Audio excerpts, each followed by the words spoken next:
അങ്ങനെ ലിഫ്റ്റ് തുറന്നു, അകത്തോട്ടും കയറി. ലിഫ്റ്റിനകത്ത് വെച്ച് കൊല്ലാനാ അങ്ങേരുടെ പ്ലാൻ. ആ ഒരു കറക്റ്റ് സമയത്താണ് വോങ് അങ്ങോട്ട് വരുന്നത്, അതും മറ്റേ ആപ്പിളുമായിട്ട്. വരാമെന്ന് മാത്രമല്ല നൈസായിട്ട് അവളുടെ ഇയർബഡ് അങ്ങ് ഊരിയെടുക്കുന്നു. നിന്നോട് ഞാൻ പല പ്രാവശ്യം പറഞ്ഞിട്ടുണ്ട് കമ്മലിട്ട് പുറത്തു പോയാൽ മതിയെന്ന് എന്നൊക്കെ പറഞ്ഞ് അച്ഛനും മകളുമായിട്ട് തകർത്തഭിനയിച്ചുകൊണ്ടിരിക്കുകയാണ് വോങ്ങും ആനും കൂടെ. ഷേഡോ ആണേലോ നൈസായിട്ട് ഇയർബഡ് ഉണ്ടോ ഇല്ലേ എന്നുള്ളത് കൺഫേം ചെയ്യുന്നു. സോ അങ്ങേർക്കൊരു 50% വിശ്വാസമായിട്ടുണ്ട്. ഈ സമയത്താണ് ക്യാമറ ഘടിപ്പിച്ച ആപ്പിൾ വേണോന്നും ചോദിച്ച് ഫേസിലോട്ട് അങ്ങ് തിരിക്കുന്നത്. അതോടുകൂടെ ഷേഡോയുടെ ഫേസ് കറക്റ്റിന് കിട്ടി. പക്ഷെ അതുകൊണ്ടായില്ല, ഇങ്ങേര് ഏത് ഫ്ലോറിലാണെന്നും ഏത് റൂമിലാണെന്നും കണ്ടെത്തണം. അങ്ങനെ അത് കണ്ടെത്താനായിട്ട് വോങ് ആപ്പിളിന്റെ ക്യാമറ വെച്ച ഭാഗം ലിഫ്റ്റിനകത്ത് അങ്ങ് തുപ്പിയിടുന്നു. എന്നിട്ട് ഏതോ ഒരു ഫ്ലോറിൽ പോയിട്ട് ഇറങ്ങുന്നുണ്ട്. ഇവരപ്പോഴും തകർത്ത് അഭിനയിച്ചുകൊണ്ടിരിക്കുകയാണ്. അവർക്കറിയാം ഷേഡോക്ക് പൂർണ്ണമായിട്ടും വിശ്വാസമായിട്ടില്ല എന്ന്. സോ ഇവർ റൂമിനകത്ത് കയറുന്നത് വരെ അങ്ങേര് വാച്ച് ചെയ്തുകൊണ്ടേയിരിക്കും. പിന്നെ വോങ് ഒന്നും നോക്കിയില്ല, നോർമൽ ആൾക്കാരെ പോലെ സംസാരിച്ചങ്ങ് നടക്കുന്നു. എന്നിട്ട് നൈസായിട്ട് കണ്ണാടക്കകത്തുള്ള ടൂൾസ് എടുക്കുന്നു. ശേഷം ആ ടൂൾ ഉപയോഗിച്ച് ഏതൊരു റൂം പോയിട്ട് അങ്ങ് തുറക്കുകയാണ്. അങ്ങനെ അകത്ത് കയറി. അതും കൂടെ കണ്ടേക്ക് അങ്ങേർക്ക് 100% വിശ്വാസമായി. ഇവർ കയറിയിട്ടുള്ള റൂമിനകത്താണേലോ ദേ ഇതാണ് അവസ്ഥ. കണ്ടോൻ്റെ റൂമിനകത്ത് കയറിയാൽ ഇങ്ങനെ തന്നെയല്ലേ വരുള്ളൂ. ഇതേ സമയം ആപ്പിളിനകത്തുള്ള ക്യാമറ വെച്ച് ഷേഡോ 8th ഫ്ലോറിലാണെന്ന് മനസ്സിലാക്കി. സോ അലക്സിനെ അങ്ങോട്ട് വിടുന്നു. അവിടെ മൊത്തം ആരും കാണാത്ത രീതിയിൽ ക്യാമറകൾ സെറ്റ് ചെയ്യുന്നു. എന്നിട്ട് ആ ക്യാമറയും വെച്ച് അങ്ങേരുടെ റൂമും കണ്ടെത്തി. ചുരുക്കി പറഞ്ഞാൽ ഷേഡോ എങ്ങോട്ട് പോകുന്നു, എന്ത് ചെയ്യുന്നു, ആരെയൊക്കെ കാണുന്നു എന്ന് വേണ്ട സകലമാന കാര്യങ്ങളും മനസ്സിലാക്കാൻ പറ്റും. എന്തിന്, ഓപ്പോസിറ്റ് ഫ്ലാറ്റിലിരുന്നുകൊണ്ട് 24 മണിക്കൂറും ഷേഡോനെ വാച്ച് ചെയ്തുകൊണ്ടിരിക്കുകയാണ് പോലീസുകാർ. പിന്നെ പോരാത്തിന് വോങ് കയറി ചെന്ന ഫ്ലാറ്റ് ഉണ്ടല്ലോ, അവിടെ ഓണർക്ക് പൈസ കൊടുത്തതിന് ശേഷം ആ ഫ്ലാറ്റ് പോലീസുകാരങ്ങ് ഏറ്റെടുക്കുന്നു. അവിടെ ഇപ്പം അച്ഛനും മോളുമായിട്ട് താമസം തുടങ്ങിയിരിക്കുകയാണ് വോങ്ങും ആനും കൂടെ. ഷേഡോ ഇടുന്ന വേസ്റ്റ് അടക്കം പരിശോധിക്കുന്നുണ്ട്. അങ്ങനെ ഇരിക്കുമ്പോഴാണ് വേസ്റ്റിനകത്തുനിന്ന് കീറിപ്പോയ കുറച്ച് പേപ്പർ കിട്ടുന്നത്. അങ്ങനെ ആ പേപ്പറെല്ലാം ചേർത്ത് വെക്കുന്നു. നോക്കുമ്പോൾ കുറച്ച് നമ്പർ അടങ്ങിയിട്ടുള്ള പസിലാണ്. അതാണെങ്കിൽ സോൾവ് ചെയ്യാനും പറ്റുന്നില്ല. അങ്ങനെ ഇരിക്കുമ്പോഴാണ് ഇവർ മറ്റൊരു കാര്യം ശ്രദ്ധിക്കുന്നത്. ഷേഡോ ഒരു ബബിൾ റാപ്പ് എടുത്ത് പൊട്ടിച്ചുകൊണ്ടേ ഇരിക്കുന്നുണ്ട്. പൊട്ടിക്കാന്ന് മാത്രമല്ല, അങ്ങേരുടെ കയ്യിലൊരു ബാഗുണ്ട്. അതിനകത്ത് പൈസയും പാസ്പോർട്ടും ഉണ്ട്. So he's planning something. അങ്ങനെ ഇരിക്കുമ്പോഴാണ് പോലീസുകാർ ഷേഡോയുടെ ഫുൾ ഡീറ്റെയിൽസ് എടുക്കുന്നത്. മുഖം കണ്ട സ്ഥിതിക്ക് ഫയൽസ് കിട്ടാൻ യാതൊരു പാടുമില്ല. ആ ഫയൽ അനുസരിച്ച് ഇയാളുടെ ഒരു മിഷന് ശേഷം കുറച്ചു കാലത്തേക്ക് ഒരു അഡ്രസ്സ് ഉണ്ടാവില്ല, ചുമ്മാ അങ്ങ് വാനിഷ് ആവും. പക്ഷെ ഈ ഒരു മോഷണത്തിന് ശേഷം അയാൾ എങ്ങോട്ടും പോയിട്ടില്ല. എന്തുകൊണ്ട്? അങ്ങനെ പിറ്റേ ദിവസമായി.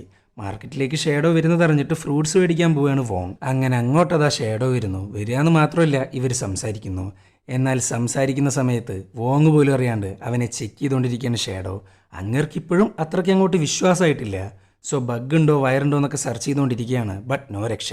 ഇതൊക്കെ മുൻകൂട്ടി കണ്ടിട്ട് തന്നെയാണ് വോങ് ഇങ്ങോട്ട് വന്നിട്ടുള്ളതും. ഈ സമയത്താണ് വോങ്ങിൻ്റെ കയ്യിലെ തഴമ്പ് കാണുന്നത്. ഇതെന്താ ഇത്രയും തഴമ്പ്? നീ ഗണ്ണ് യൂസ് ചെയ്യാറുണ്ടോ? ഏയ് ഞാൻ ഗാംബ്ലിങ് ചെയ്യാറുണ്ട് എന്നും പറഞ്ഞ് ചീട്ടെടുത്ത് 4 തിരിയങ്ങ് തിരിക്കുന്നു ലൈക്ക് ആൻ എക്സ്പേർട്ട്.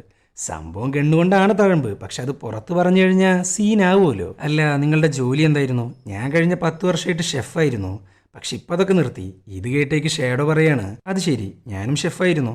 എന്നൊരു കാര്യം ചെയ്യ്, നീ ഇന്ന് വീട്ടിലോട്ട് വാ, നമുക്ക് ഫുഡൊക്കെ ഉണ്ടാക്കി 2 അടിച്ച് എൻജോയ് ചെയ്യാം. ഇത് കേട്ടേക്ക് ഷേഡോ ആ ഇൻവിറ്റേഷൻ അങ്ങ് സ്വീകരിക്കുന്നു. അങ്ങേർക്ക് വേണ്ടതും അത് തന്നെയാണ്. ഇയാൾ പറയുന്നത് നുണയാണോ, വീടിനകത്ത് ബഗ് ഉണ്ടോ എന്നൊക്കെ ചെക്ക് ചെയ്യണ്ടേ. അങ്ങനെ രാത്രിയായി. ഷേഡോ വന്നു. ഈ സമയത്ത് വോങ്ങുവാനും കൂടെ തകർത്ത് അഭിനയിച്ചുകൊണ്ടിരിക്കുകയാണ്.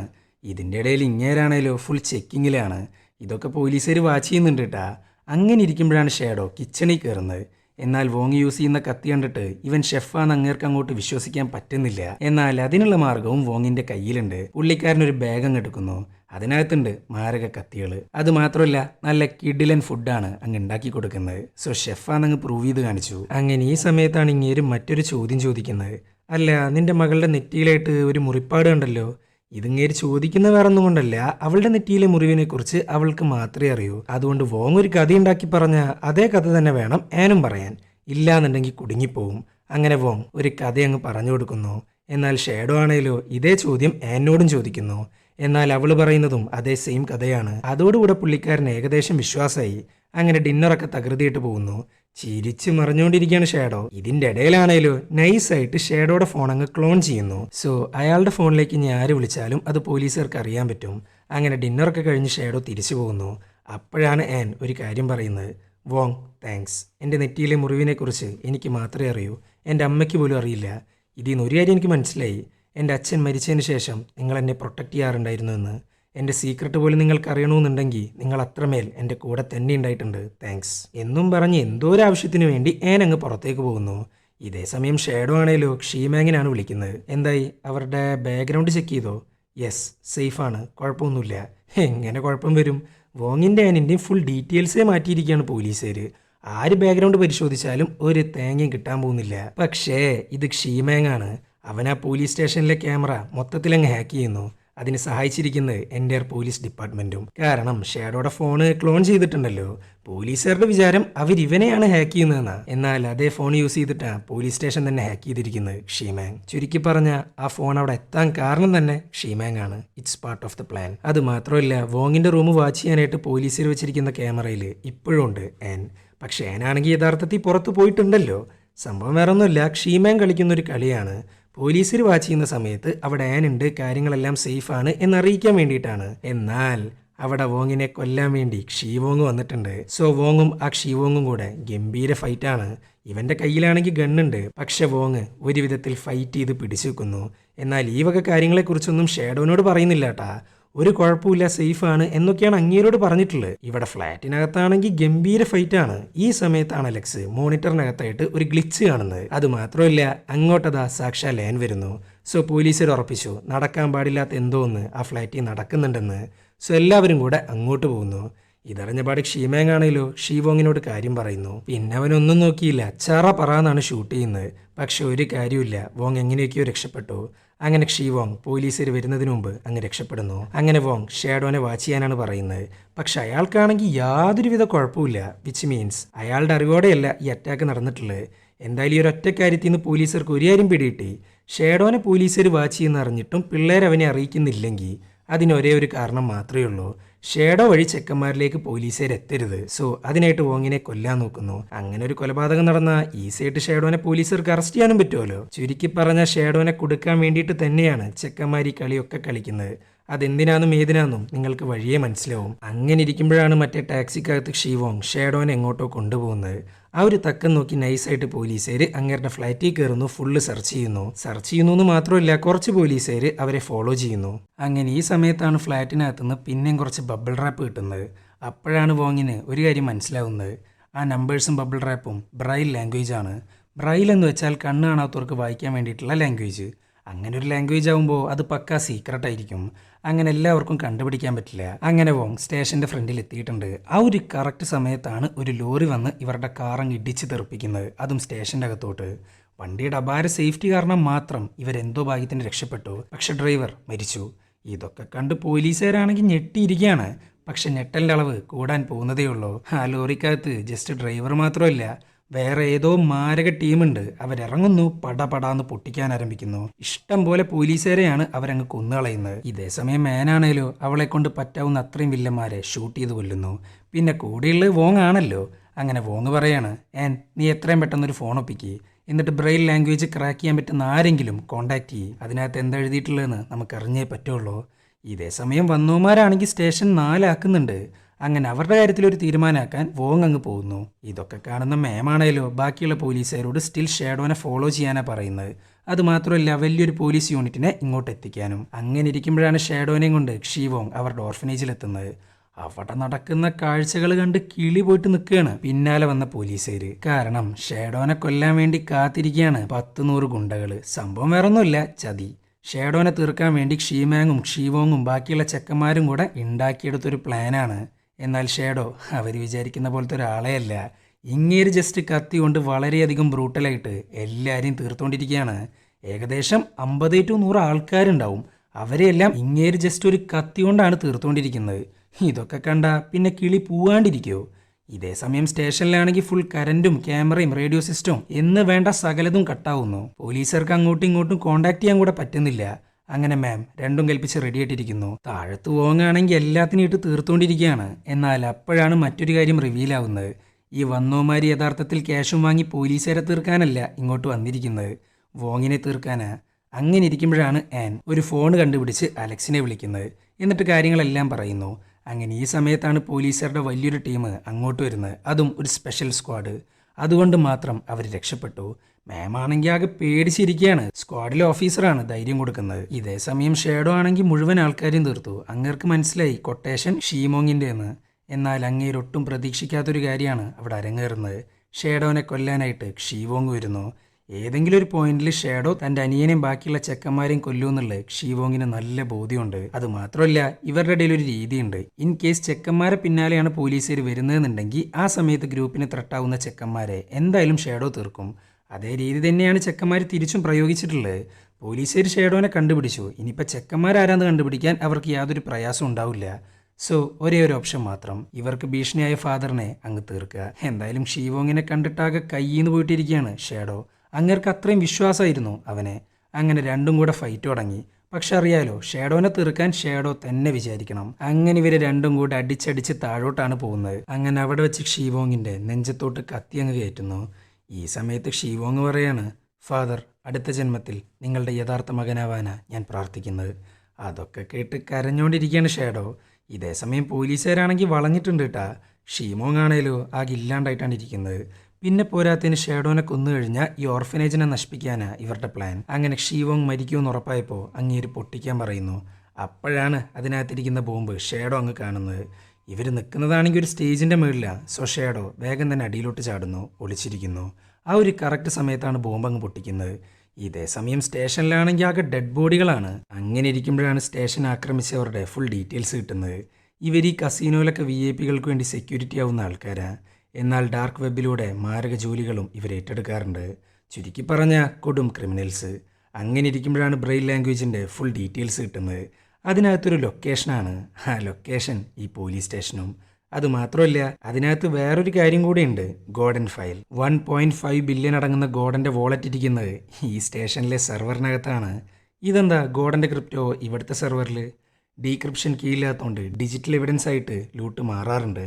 അതുകൊണ്ടാണ് ഗോഡൻ്റെ ക്രിപ്റ്റോ ഇവിടെ ഇരിക്കുന്നത്.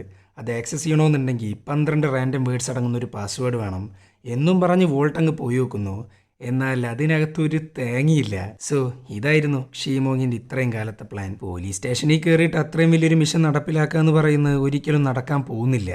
പിന്നെ പോരാത്തതിന് ഷാഡോ അതിന് സമ്മതിക്കത്തുമില്ല. അതുമാത്രമല്ല ഇവർക്കൊരു ഭീഷണിയായിട്ട് വോങ്ങുണ്ട്. സോ വോങ്ങിനെ കൊല്ലാനും വലിയൊരു ഡിസ്ട്രാക്ഷൻ ഉണ്ടാക്കാനും സ്റ്റേഷനിലോട്ട് മറ്റേ ക്രിമിനൽസിനെ വിടുന്നു. അതാണ് നമ്മൾ ഇത്രയും നേരം കണ്ട്. അതുമാത്രമല്ല അവിടെയുള്ള റേഡിയോ സിസ്റ്റം, കറണ്ട് എന്ന് വേണ്ട സകലതും കട്ടാക്കുന്നു. അത്രയും വലിയൊരു ആംബുഷ് നടക്കുമ്പോൾ എന്തായാലും സ്പെഷ്യൽ സ്ക്വാഡിന് വരാണ്ടിരിക്കാൻ പറ്റില്ല. അങ്ങനെ ആ ഗ്രൂപ്പിൽ നൈസായിട്ട് അവരുടെ യൂണിഫോം ഇട്ട് ചെക്കന്മാരങ്ങ് അകത്ത് കയറുന്നു. ധൈര്യം ചോർന്നുപോയ മാമിന് ധൈര്യം കൊടുക്കുന്നു. എന്നിട്ട് ആ ഒരു ബഹളത്തിൻ്റെ ഇടയിൽ അവർ ആ ക്രിപ്റ്റോ അങ്ങ് അടിച്ചു മാറ്റുന്നു. എന്നിട്ട് പോലീസുകാരുടെ തന്നെ സ്വാറ്റ് വണ്ടിയിലാണ് അവരങ്ങ് രക്ഷപ്പെടുന്നത്. ഏതാ പ്ലാനിങ് അല്ലേ. സോ കാര്യങ്ങളെല്ലാം കയ്യിന്ന് പോയി. വീണ്ടും വീണ്ടും പോലീസുകാർ മണ്ടന്മാരായിക്കൊണ്ടിരിക്കുകയാണ്. എന്തായാലും ഇത്രയും വലിയൊരു മാരക മോഷണം നടത്തിയിട്ട് അവരെന്തായാലും ഇനി ഇവിടെ നിൽക്കാൻ പോകുന്നില്ല. എത്രയും പെട്ടെന്ന് നാട് വിട്ടിരിക്കും. അതിനു മുമ്പായിട്ട് അവരെ പിടിക്കണം. പക്ഷെ എന്താ ചെയ്യേണ്ടതെന്ന് ഒരു പിടുത്തമില്ല. അപ്പോഴാണ് ഇവരുടെ മെയിൻ ആയുധമായ സ്പൈസ് ഗേളിനെ അങ്ങ് ഓണാക്കുന്നത്. ഈ പിള്ളേർ രക്ഷപ്പെട്ടിരിക്കുന്ന സ്വാറ്റിൻ്റെ വണ്ടിയിലാണ്. സിറ്റിയുടെ ഒരു ഭാഗത്ത് വെച്ചിട്ട് ഒരു ക്യാമറയിലും ആ വണ്ടി കിട്ടിയിട്ടുമില്ല. വിച്ച് മീൻസ് ഈ ക്യാമറ ഇല്ലാത്തൊരു ഭാഗം നോക്കി അവർ വേറൊരു വണ്ടിയിലേക്ക് സ്വിച്ച് ചെയ്തിട്ടുണ്ട്. ആ വണ്ടിയാണ് ഈ വാൻ. അതാണെങ്കിൽ സ്പൈസ് ഗേൾ കറക്റ്റായിട്ട് കണ്ടുപിടിക്കുകയും ചെയ്തു. അതുമാത്രമല്ല അവരുടെ ഏകദേശം റൂട്ട് വെച്ച് വൈൻ ഹോട്ടലിലോട്ട് പോകാനാണ് സാധ്യത എന്നാണ് സ്പൈസ് ഗേൾ പറയുന്നത്. പിന്നെ വോങ് വെറുതെ ഇരിക്കോ, നേരെ അങ്ങോട്ട് പോകുന്നു. പക്ഷെ ഇവരാകെ കൺഫ്യൂസ്ഡ് ആണ്. എന്തിനാണ് ഇവർ പിന്നെയും വൈൻ ഹോട്ടലിലോട്ട് പോകുന്നത്? അങ്ങനെ ഇരിക്കുമ്പോഴാണ് മാം ഒരു കാര്യം പറയുന്നത്. വൈൻ ഹോട്ടലിനകത്ത് വലിയൊരു ഇവൻറ്റ് നടക്കുന്നുണ്ട്. അവിടുന്ന് ധാരാളം പെയിൻറ്റിങ്സ് പാരീസിലോട്ട് മാറ്റാൻ പോവാൻ. ഈ പെയിൻറ്റിങ്സ് കൊണ്ടുപോകുന്ന ഫ്ലൈറ്റിൽ 6 ചൈനീസിനുള്ള ടിക്കറ്റ് ബുക്ക് ചെയ്തിട്ടുണ്ട്. ചുരുക്കി പറഞ്ഞ പെയിൻറ്റിങ്ങിനോടൊപ്പം രാജ്യം വിടാനാ പിള്ളേരുടെ പ്ലാൻ. ഇതിൻ്റെ ഇടയിലാണ് പോലീസുകാർ ഷാഡോനെ അറസ്റ്റ് ചെയ്യുന്നത്. ആ സമയത്ത് ഷാഡോ പറയാണ്, എത്രയും വേഗം വൈൻ ഹോട്ടലിലോട്ട് കൊണ്ടുപോയെന്നെ.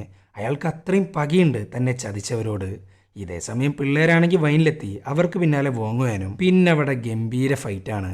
എന്നാൽ ഇതിൻ്റെ ഇടയിൽ ഷീമാങ്ങിനെ മിസ്സാവുന്നു. ഇവിടെ വോങ്ങാണെങ്കിൽ ബാക്കിയുള്ളവരായിട്ട് ഗംഭീര ഫൈറ്റാണ്. ഏനാണേലോ ഷീമാങ്ങിൻ്റെ പിന്നാലെ പോകുന്നു. എന്നാൽ അങ്ങേരെ പിടിക്കാന്ന് പറയുന്നത് എളുപ്പമുള്ളൊരു കാര്യമില്ല. കാരണം അവിടെ വലിയൊരു ഇവൻറ്റ് നടക്കുന്നുണ്ട്. അത്രയും ജനക്കൂട്ടത്തിൻ്റെ ഇടയിൽ നിന്ന് അയാളെ കണ്ടുപിടിക്കാന്ന് പറയുന്നത് ഒട്ടും സാധ്യമില്ലാത്തൊരു കാര്യമാണ്. ഇവിടെ വോങ്ങാണെങ്കിൽ ഒറ്റയ്ക്ക് നിന്ന് ആ ചെക്കന്മാരുടെ കാര്യത്തിലൊരു തീരുമാനമാക്കുന്നു. ഒരുത്തനെ പിടിച്ച് വാഷിംഗ് മെഷീനിലിടുകയാണ്. ആ സമയത്താണ് ഷാഡോ ക്യാപ്റ്റനിട്ട് ഒന്നങ്ങ് കൊടുക്കുന്നത്. എന്നിട്ട് തൊട്ടടുത്ത പോലീസുകാരൻ്റെ അരയിൽ നിന്ന് സ്മോക്ക് ബോംബ് ഇടുന്നു. പിന്നെ ആ വണ്ടിക്കകത്ത് ആകെ പുകയാണ്. അതിൻ്റെ ഉള്ളിൽ കിടന്ന് പൂണ്ട് വിളയാടുകയാണ് ഷാഡോ.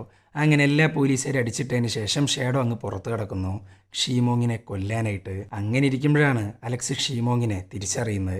പിന്നെ അവനൊന്നും നോക്കിയില്ല, അങ്ങേരുടെ പിന്നാലെ പോകുന്നു. എന്നാൽ ആ ഒരു കറക്റ്റ് സമയത്താണ് അങ്ങോട്ട് ഷാഡോ വരുന്നതും ഷീമാങ്ങിനെ കുത്തി കുത്തി ഇല്ലാണ്ടാക്കുന്നതും. എന്നാൽ ഷീമാങ് മരിക്കുന്ന സമയത്ത് റാൻഡമായിട്ടുള്ള 12 വേർഡ്സ് പറഞ്ഞുകൊണ്ടാണ് മരിക്കുന്നത്. അങ്ങനെ ഇരിക്കുമ്പോഴാണ് അങ്ങോട്ട് അലക്സ് വരുന്നത്. ഇത് കണ്ടേക്ക് ഷാഡോ അലക്സിൻ്റെ മേജർ ഭാഗത്തേക്ക് കത്തി കുത്തി ഇറക്കുന്നു, പോകുന്നു. അങ്ങനെ അങ്ങോട്ടതാ വോങ്ങുവാനും വരുന്നു. പക്ഷെ അപ്പോഴേക്കും അലക്സ് മരിച്ചിരുന്നു. ഇതൊക്കെ കണ്ട് കരഞ്ഞുകൊണ്ടിരിക്കുകയാണ് ആൻ. അതുമാത്രമല്ല എൻ്റെയർ പോലീസ് ഡിപ്പാർട്ട്മെൻറ്റ് എന്താ ചെയ്യേണ്ടതെന്ന് അറിയാണ്ട് മരവിച്ച് നിൽക്കുകയാണ്. ഷാഡോനെക്കുറിച്ചാണെങ്കിൽ ഒരു വിവരമില്ല. അങ്ങനെ 2 ദിവസം കഴിഞ്ഞു. പോലീസുകാർ കേസ് മറ്റൊരു ഡിപ്പാർട്ട്മെൻറ്റിന് കൈമാറാൻ നിൽക്കുകയാണ്. എന്നാൽ ആനും വോങ്ങുവാണേലോ ഇപ്പോഴും ഷാഡോക്ക് പിന്നാലെ തന്നെയുണ്ട്. പക്ഷെ എവിടെ തുടങ്ങണമെന്നുള്ളത് ഒരു പിടുത്തമില്ല. അപ്പോഴാണ് ഷാഡോയുടെ ഫ്ലാറ്റിനകത്ത് എടുത്തു വെച്ച പാസ്പോർട്ടും പൈസ അടങ്ങുന്ന ബാഗ് ഉണ്ടല്ലോ, അതിനെക്കുറിച്ച് വോങ് ആലോചിക്കുന്നത്. ആൻ, നിനക്ക് ഈ പൈസ കണ്ടിട്ട് എന്തെങ്കിലും തോന്നുന്നുണ്ടോ? ഞാൻ നിന്നോട് പറഞ്ഞിരുന്നില്ലേ അവനൊരു പഴയ കള്ളനാണ്. സോ ഈ ഒരു പൈസ വെച്ച് അവന് ഈസി ആയിട്ട് പിടിക്കാൻ പറ്റും. ഇത് കേട്ടേക്ക് ആന് കാര്യം പിടികിട്ടി. ഓൾറെഡി ഇവർ കൊള്ളയടിച്ച ആദ്യത്തെ വിക്ടിമിൻ്റെ പൈസ ഉണ്ടല്ലോ, അതായത് ഗോഡൻ്റെ മുമ്പുള്ള വെൽത്തി ബിസിനസ്മാൻ്റെ പൈസ, അതൊരു അക്കൗണ്ടിലോട്ട് മാറ്റിയിട്ടുണ്ട്. ബാക്കിയുള്ള ചെക്കന്മാരെ പിടിച്ചപ്പോൾ അവരത് കൺഫസ് ചെയ്തു. എന്നാൽ ആ പൈസ അവിടുന്ന് എങ്ങോട്ടും മാറ്റിയിട്ടില്ല. അതുമാത്രമല്ല ഇവർക്ക് ഷാഡോ നടത്തിയിട്ടുള്ള പഴയകാല മോഷണത്തിൻ്റെ ഫയൽസ് കിട്ടുന്നു. അത് പ്രകാരം ഇങ്ങേര് കൊള്ളയടിച്ചതിന് ശേഷം കുടുങ്ങാണ്ടിരിക്കാൻ വേണ്ടി ഒരു ഐഡിയ യൂസ് ചെയ്യുന്നുണ്ട്. സംഭവം വേറൊന്നുമില്ല, ആരെന്നാണോ കൊള്ളയടിച്ച് അവർക്ക് സാധനം തിരിച്ചു കൊടുക്കും. എന്നാൽ അതിൽ നിന്നൊരു പങ്ക് ഷാഡോക്ക് സ്വന്തമായിരിക്കും. ഇതൊരു പഴയ കള്ളൻ്റെ രീതിയാണ്. സോ പഴയ കള്ളനായ ഷാഡോക്ക് ഒരിക്കലും ക്രിപ്റ്റോനെക്കുറിച്ച് ഒരു ഐഡിയ ഉണ്ടായിരിക്കില്ല. അതുകൊണ്ട് അടിച്ചു മാറ്റിയ ഡാറ്റ ഓണർക്കിനെ തിരിച്ചു കൊടുക്കും. എന്നിട്ട് അതിൽ നിന്ന് ആവശ്യമായിട്ടുള്ള പൈസ അങ്ങേര് ഓണറിൻ്റെ നിന്ന് മേടിച്ചെടുക്കും. അങ്ങനെ ഇത് മനസ്സിലാക്കിയ ആൻ വേഗം തന്നെ ആ വെൽത്തി ബിസിനസ്മാനെ കാണാൻ പോകുന്നു. അങ്ങേര് പറയുന്നതനുസരിച്ച് 10 മില്യൺ ക്യാഷ് ആയിട്ടാണ് ഷാഡോ ആവശ്യപ്പെട്ടിട്ടുള്ളത്. സോ ഇവരുടെ ഇൻസ്റ്റിങ്ക്റ്റ് തെറ്റിയില്ല. പൈസ ഒരു ചായക്കടയിൽ വെച്ചിട്ട് കൈമാറാന്നാണ് പറഞ്ഞിരിക്കുന്നത്. അങ്ങനെ ചായക്കടയിലോട്ട് പോകുന്നു. ആനാണെങ്കിൽ ഇക്കാര്യങ്ങളൊക്കെ പോലീസിനെ അറിയിക്കുന്നു. എന്നാൽ പോലീസുകാരെത്താനായിട്ടൊരു 10 മിനിറ്റ് എടുക്കും. പക്ഷെ പേടിക്കാനൊന്നുമില്ല, ആൻ സംസാരിക്കുന്ന കാര്യങ്ങളൊക്കെ പോലീസുകാരും വോങ്ങും കേൾക്കുന്നുണ്ട്. അങ്ങനെ ഒന്നും അറിയാത്തതുപോലെ ചായക്കടയിൽ ചെന്നിരിക്കുകയാണ് ആൻ. ഇവരുടെ വിചാരം ആനിനെയും വോങ്ങിനെയും ഷാഡോക്ക് അറിയില്ല എന്നാ. കാരണം ഇത്രയും നേരമായിട്ട് അവർ പോലീസുകാരാന്ന് ഇങ്ങർക്ക് ഇതുവരെ മനസ്സിലായിട്ടില്ല. എന്നാൽ എപ്പോഴാണോ അലക്സ് മരിച്ച് അപ്പം മുതൽ ഇവർ പോലീസുകാരാന്ന് ഷാഡോ മനസ്സിലാക്കി. അവൻ്റെ അരികിലിരുന്ന് കരയുന്ന ആനെ അങ്ങേര് ആരും അറിയാണ്ട് വാച്ച് ചെയ്തിരുന്നു. ചുരുക്കി പറഞ്ഞാൽ ആൻ പെട്ടു എന്നുള്ളത് മനസ്സിലായി. ഇതേ സമയം വോങ് ആണെങ്കിൽ നൈസായിട്ട് ബാക്ക് ഡോർ അങ്ങ് ലോക്ക് ചെയ്യുന്നു, അകത്ത് കടക്കുന്നു. ഷാഡോ രക്ഷപ്പെടുന്നുണ്ടെങ്കിൽ അതെന്തായാലും ബാക്ക് ഡോർ വഴിയായിരിക്കുന്നു അങ്ങേർക്ക് നന്നായിട്ട് അറിയാം. അങ്ങനെ ഷാഡോ ആനിൻ്റെ കഴുത്തിന് പിടിക്കുന്നു, പ്രഷർ കൊടുക്കുന്നു, ബോധം കെടുത്തുന്നു. ആ ഒരു കറക്റ്റ് സമയത്താണ് വോങ് അങ്ങ് വരുന്നത്. പിന്നെ അവിടെ ഗംഭീര ഫൈറ്റാണ്, അങ്ങോട്ടും ഇങ്ങോട്ടും കിട്ടുന്നു. അപ്പോഴാണ് ആനിന് ബോധം വരുന്നത്. അങ്ങനെ തല്ലിൻ്റെ അവസാനം വോങ്ങിൻ്റെ കഴുത്തിലേക്ക് കത്തി അങ്ങ് കയറുന്നു. എന്തോ ഒരു ഭാഗ്യത്തിന് അത്ര ഡീപ്പായിട്ടില്ല. ആ ഒരു കറക്റ്റ് സമയത്താണ് പോലീസുകാർ അങ്ങോട്ട് വരുന്നത്. ഇത് കണ്ടേക്ക് ഷാഡോ അവിടുന്ന് രക്ഷപ്പെടുന്നു. ആൻ, എനിക്ക് യാതൊരു കുഴപ്പമില്ല, പോ അവനെ പിടിക്കി.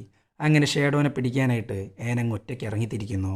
അതാണെങ്കിൽ വലിയൊരു ഏലിയാണ്, ക്യാമറ എന്ന് പറയുന്ന സാധനമില്ല അവിടെ. അവൾ ആകെ ടെൻഷനാവുന്നു, കൺഫ്യൂസ് ആവുന്നു, സ്ട്രെസ്ഡ് ആവുന്നു. എന്താ ചെയ്യേണ്ടതെന്ന് ഒരു ഐഡിയയും കിട്ടുന്നില്ല. എന്നാൽ വോങ് പഠിപ്പിച്ചു കൊടുത്ത കുറച്ച് കാര്യങ്ങളുണ്ട്, വാച്ച് ആൻഡ് മെമ്മറൈസ്. എല്ലാ കാര്യങ്ങളും അങ്ങ് ഓർത്തെടുക്കാൻ നോക്കുന്നു. അപ്പോഴാണ് പുള്ളിക്കാരൻ്റെ കയ്യിലായിട്ടൊരു ബാൻഡേഡ് ഉള്ളത് അവൾക്ക് ഓർമ്മ വരുന്നത്. സോ അതും വെച്ച് തെരച്ചിലാരംഭിച്ചു. അവനെ ട്രാക്ക് ചെയ്യുകയും ചെയ്തു. പോലീസുകാരാണെങ്കിൽ ഏലിയുടെ അപ്പുറത്തെ സൈഡിൽ കാത്തിരിക്കുകയാണ് ഇവനെ അറസ്റ്റ് ചെയ്യാനായിട്ട്. സോ ഷാഡോനെ ആൻ വേണം അങ്ങോട്ടെത്തിക്കാൻ. എന്നാൽ അവളെ കൊണ്ട് ഒറ്റയ്ക്ക് പറ്റില്ല. അപ്പോഴാണ് അവളുടെ surveillance team അങ്ങോട്ടെത്തുന്നത്. Pudding, chopsticks, noodles എന്ന് വേണ്ട സകലമാന ടീമും അങ്ങ് വട്ടം ചുറ്റിക്കുന്നു. ഷാഡോ എങ്ങോട്ട് പോയാലും അവിടെയൊക്കെ പോലീസുകാരുണ്ട്. അങ്ങനെ ചുറ്റിച്ച് അവസാനം അപ്പുറത്തെ സൈഡിലെത്തിക്കുന്നു. അതായത് പോലീസുകാരുടെ അണ്ണാക്കിലോട്ട്. അവരാണെങ്കിൽ ഗണ്ണും കൊണ്ടാണ് നിൽക്കുന്നത്. ഷാഡോക്ക് ഇനി ഓടാൻ പറ്റില്ല, അവിടെ അത്രയധികം പോലീസും ഉണ്ട്, അവരുടെ കയ്യിൽ ഗണ്ണും ഉണ്ട്. എന്നാൽ ഈ സമയത്താണ് ഇങ്ങേരങ്ങ് കത്തിയെടുക്കുന്നത്. എന്നാൽ അത് ഓൾറെഡി മുൻകൂട്ടി കണ്ടിട്ടുണ്ട് ആൻ. അതുകൊണ്ട് അങ്ങേരെ പിടിച്ച് നിലത്തടിക്കുന്നു, അറസ്റ്റ് ചെയ്യുന്നു. ഈ സമയത്താണ് വോങ് അങ്ങോട്ടെത്തുന്നത്. ആർക്കും വേണ്ടാത്തൊരു ടീമിനെ വോങ് വളർത്തിയെടുത്തു, നല്ല പോലീസുകാരാക്കി മാറ്റി. ആൻ ഇന്ന് പോലീസുകാർക്കിടയിൽ ഒരു സ്ഥാനമുണ്ട്. അങ്ങനെ ഷാഡോനെ അറസ്റ്റ് ചെയ്തു. എന്നാൽ കഥ ഇവിടം കൊണ്ട് അവസാനിക്കുന്നില്ല. നേരത്തെ നമ്മൾ പറഞ്ഞിരുന്നല്ലോ ഈ ക്രിപ്റ്റോ മൊത്തം ഒരു അക്കൗണ്ടിലോട്ട് മാറ്റി എന്നുള്ളത്. അത് ഇങ്ങരുടെ അക്കൗണ്ടിലോട്ടാണ്. അവിടെയാണ് അടുത്ത ട്വിസ്റ്റ്. ഷീമാങ്ങും ഷീവോങ്ങും അല്ലാണ്ട് ഇവർക്ക് മറ്റൊരു ബ്രദർ കൂടിയുണ്ട്. ചുരുക്കി പറഞ്ഞാൽ അവർ ട്വിൻസ് അല്ല, ട്രിപ്ലറ്റ്സ് ആണ്. ഷീമാങ് മരിക്കുന്ന സമയത്ത് 12 റാൻഡം വേർഡ്സ് പറഞ്ഞുകൊണ്ടാണ് മരിച്ചിരിക്കുന്നത്. അത് ഈ ബ്രദർ കേൾക്കാൻ വേണ്ടിയിട്ടാണ്. ഈ വേർഡ്സ് കിട്ടിയാലേ പൈസ സ്വന്താക്കാൻ പറ്റുള്ളൂ. ഇനി ഷാഡോ അവൻ ജയിലിനകത്ത് കാത്തിരിക്കുകയാണ് പക തീർക്കാൻ. ഈ ഒരു പോയിന്റ് വെച്ചിട്ടാണ് ഈ ഒരു സിനിമ അങ്ങ് അവസാനിക്കുന്നത്. സോ ഒരു സെക്കൻഡ് പാർട്ടിന് നല്ല ചാൻസ് ഉണ്ട്. വന്നിരുന്നെങ്കിൽ വളരെ നന്നായി. പിന്നെ നിങ്ങളുടെ വിലയേറിയ അഭിപ്രായം തീർച്ചയായും കമൻറ്റ് ബോക്സിൽ രേഖപ്പെടുത്തുക. വീഡിയോ ഇഷ്ടപ്പെട്ടാൽ ലൈക്ക് ചെയ്യുക. കൂടുതൽ വീഡിയോകൾക്കായി ചാനൽ സബ്സ്ക്രൈബ് ചെയ്യുക. അപ്പോൾ ബൈ.